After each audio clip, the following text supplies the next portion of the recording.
রাজধানীর গণপরিবহন ব্যবস্থাকে আধুনিক ও পরিবেশ বান্ধব করতে ঢাকা নারায়ণগঞ্জে 400টি ইলেকট্রিক বাস চালুর উদ্যোগ নিয়েছে সরকার। প্রায় 2500 কোটি টাকার এই প্রকল্পের আওতায় পূর্বাচল, ঝিলমিল ও কাঁচপুরে 3টি চার্জিং ডিপো নির্মাণ করা হবে। পাশাপাশি বিআরটি এর অধীনে ভেহিকল ইন্সপেকশন সেন্টার ভিআইসি স্থাপন করা হবে।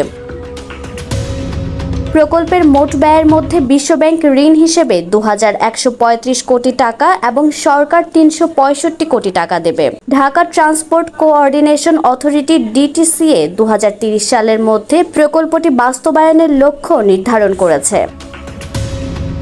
সংশ্লিষ্টদের মতে ইলেকট্রিক বাস চালু হলে বায়ু দূষণ কমবে, গণপরিবহন শৃঙ্খলা ফিরবে এবং যাত্রী সেবার মান উন্নত হবে। বর্তমানে বিআরটি এর তথ্য অনুযায়ী ঢাকায় 16,000-এর বেশি মেয়াদ উত্তীর্ণ বাস ও মিনি বাস চলাচল করছে। তাই এই উদ্যোগকে রাজধানীর পরিবহন খাতে গুরুত্বপূর্ণ পরিবর্তনের পদক্ষেপ হিসেবে দেখা হচ্ছে। ফাহিমা বৃষ্টি, ডেস্ক রিপোর্ট, বিডিএস নিউজ।